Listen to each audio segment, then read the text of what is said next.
El lunes negro o baño de sangre, así ha sido catalogado este día en los mercados más importantes del mundo por la guerra arancelaria de Donald Trump. Wall Street abrió con pérdidas, mientras que las bolsas de Asia y Europa se desplomaron este lunes por el temor a una recesión a gran escala. En paralelo, el jefe de la Casa Blanca ha lanzado varios mensajes y nuevas amenazas a China. Vamos a revisar todo esto con Antonio Ortiz, fundador y director general de AOM Advisors, especialista en comercio e inversión, además profesor de la Universidad de Georgetown en Washington, D.C. y presidente del Comité TEMEC del Consejo Mexicano de Comercio Exterior. Muchísimas gracias, Antonio, por estar con nosotros. Un gusto estar contigo, Ángela, con el teleauditorio en un día complicado. Bueno, para empezar, como ya lo hemos reseñado, los mercados están en rojo. Las bolsas del mundo han marcado fuertes caídas en esta jornada. Y eso nos lleva a preguntarnos por qué las bolsas han reaccionado de esta manera si Donald Trump venía amenazando con estos aranceles desde hace varios meses. Yo diría que por varias razones. La primera, había quienes pensaban que estas amenazas eran una estrategia de negociación, pero que no iban a llegar a realizarse en la medida en que otros países ajustaran sus políticas comerciales. Esto es lo primero. Lo segundo, había quienes pensaban que si se llegaban a implementar los aranceles, serían de montos inferiores a los que se implementaron en contra de muchos países. Y la tercera razón, Ángela, es que no queda claro cuál es el futuro. Es decir, no sabemos si esto ya acabó aquí o va a haber una serie de represalias de ojo por ojo, diente por diente, que puede ir profundizando la complejidad de la situación. Entonces yo diría que son estas las razones las que están llevando a esta caída de varias bolsas. Antonio, la andanada de aranceles de Trump ha elevado las probabilidades de que el mundo entre en una recesión mundial. Incluso así lo ha señalado JP Morgan. ¿Es ese el objetivo de las medidas del mandatario estadounidense? Sí, efectivamente esto aumenta la probabilidad. El propio jefe del sistema de la Reserva Federal de Estados Unidos, el Banco Central de Estados Unidos, ha dicho que estos aranceles aumentan la probabilidad de mayor inflación y menor crecimiento en Estados Unidos. Y dado a la interconexión de la economía global, pues esto puede tener un efecto negativo, tanto inflación para arriba y crecimiento para abajo, Ángela. La gran pregunta es si esta situación en Estados Unidos hará que cambien de política o, por el contrario, se mantendrán en esta política de aranceles altos. Bueno, ¿qué tan cerca podríamos estar de dicha recesión? Pues la verdad no lo sabemos. Ha habido un buen número de ocasiones en donde caídas de la bolsa nos llevan a una recesión, pero lo que es cierto es que la probabilidad ha aumentado de manera significativa. Si mal no recuerdo, JP Morgan, la más reciente estimación es de un 60% de probabilidad de una recesión en Estados Unidos. Hablemos justamente de la economía local. Desde ya hace varios días Donald Trump ha venido presionando a la Reserva Federal, hablándole en un tono muy fuerte para que baje las tasas de interés. ¿Cómo entra en juego esta variable, pues digamos, en el juego o en las medidas económicas de Donald Trump?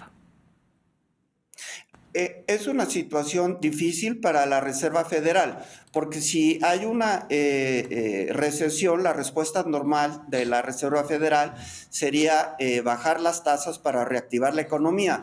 Pero si tenemos una situación de recesión con inflación, la respuesta normal de la Reserva Federal debe ser subir tasas para ayudar a bajar la inflación. Es una situación muy compleja. Yo creo que aquí lo más importante es que los inversionistas se fijen es en qué medida se sigue manejando de manera independiente y profesional la Reserva Federal y resiste a presiones políticas. En este caso yo creo que sería para bajar las tasas, ¿no? Es importante que se mantenga independiente. Ahora, nosotros hemos realizado múltiples entrevistas, por decirlo poco, en France 24, y ningún analista, no hemos encontrado el primero que nos pueda decir que ve con buenos ojos la guerra arancelaria de Donald Trump. Más bien, están todos de acuerdo en que esto es un tiro al pie.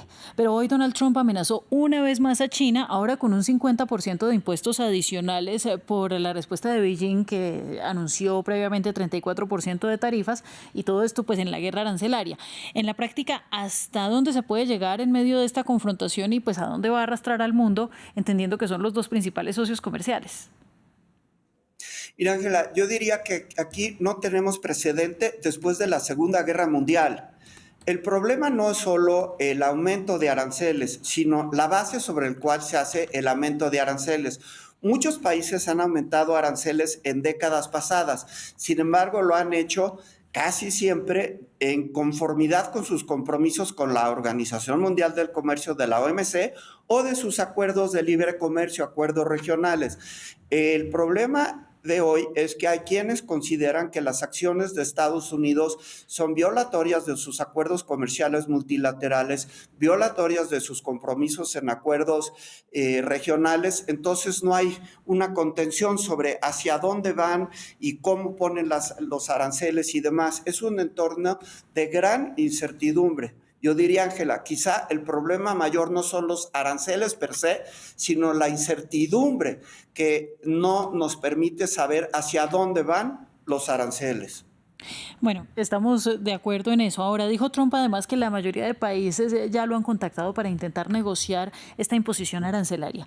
¿Qué espera obtener Trump si reversa sus medidas? Además, en caso de que decida reversarlas, ¿se salvaría la economía mundial de este sacudón del que ya estamos empezando a ver los efectos en los mercados? Mira, yo creo que el diálogo siempre es positivo, pero aquí yo veo dos retos. El primer reto es que la negociación se va a hacer, según entiendo, país por país, porque distintos países tienen distintos aranceles y esto puede llevar bastante tiempo. En segundo término, uno de los objetivos de los aranceles no es solo combatir lo que Estados Unidos considera el comercio desleal, sino generar ingresos para el gobierno estadounidense. El gobierno de Estados Unidos está buscando extender una reducción de impuestos nacionales, de impuestos domésticos. Entonces, como va a recibir menores ingresos de los impuestos domésticos, esto lo tiene que compensar con ingresos derivados de los aranceles. Y eso me lleva a pensar que si los aranceles se utilizan no solo para lograr, entre comillas, comercio justo, sino para generar ingresos para Estados Unidos, va a ser difícil que reduzca todos los aranceles. Yo creo que van a permanecer algunos aranceles por un tiempo. Ahora, la Unión Europea se ha mostrado en las últimas horas más ávida a responder si no llega a un acuerdo con Trump. ¿Pueden las amenazas del viejo continente llegar a disuadirlo o pasará lo mismo que con China? Yo creo que las puras amenazas económicas no van a ser suficientes para disuadir al gobierno estadounidense de cambiar su política arancelaria. Yo creo que se requieren para el gobierno estadounidense victorias políticas, es decir, logré algo que antes nadie había logrado en términos de acceso al mercado europeo y en segundo término, quizá promesas de inversión de Europa en Estados Unidos. Las represalias per se no creo que lleven a que ambas partes, Estados Unidos y la Unión Europea, los dos comiencen a reducir los aranceles. Bueno, y ya finalmente, ¿cuál es el efecto indirecto del que podríamos hablar en Latinoamérica, teniendo en cuenta que esta región es un gran exportador de commodities? Latinoamérica produce café, produce petróleo, produce soya. Todo esto se negocia en bolsa y depende de las volatilidades del mercado. Sí, yo creo que va a haber gran volatilidad en los precios de los commodities. Y aquí una gran pregunta, Ángela, es ¿qué van a hacer otros países con respecto a las exportaciones de China? Si China ya no puede enviar una gran cantidad de productos a Estados Unidos, yo creo que China buscará mandarla a otros mercados, otros países van a temer una inundación de productos de China y no sé si eso a la vez los haga imponer aranceles y eso le genere molestia a China e imponga aranceles a exportaciones de esos países, en algunos casos de granos, de productos básicos. O sea, aquí hay un efecto en cadena global aquí, Ángela. Pues muchísimas gracias. Es Antonio Ortiz, fundador y director general de AOM Advisors, especialistas en comercio e inversión. Además, recordemos, profesor de la Universidad de Georgetown en Washington, D.C. Profesor, una feliz tarde. Yo doy el curso de integración y comercio en las Américas. Creo que ahora hay menos integración. Esperemos que siga la inversión y el comercio. Pues muchísimas gracias. Vamos ahora a la pausa y ya regresamos.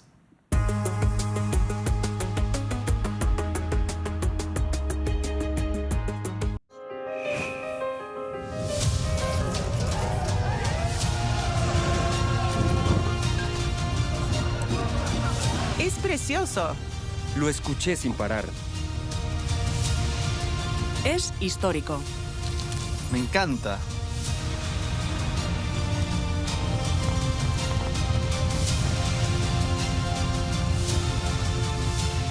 La cultura resuena todos los días en France 24.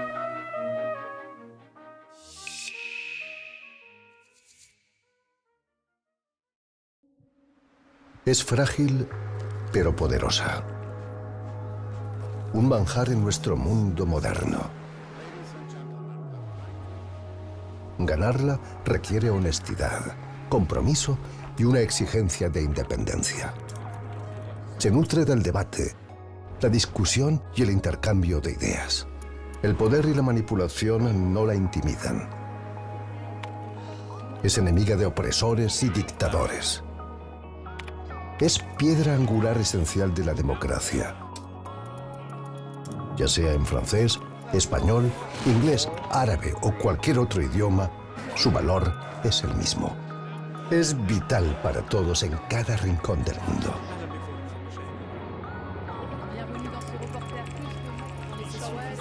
Sin ella, la libertad de pensamiento es imposible. La confianza, la razón por la que existimos. France 24, liberté, égalité, actualité. France 24 crece en el mundo digital. Síntesis, análisis y contexto. Siga lo esencial del día, los temas más leídos. Para estar conectado con la actualidad, síganos. France 24, la información empieza aquí.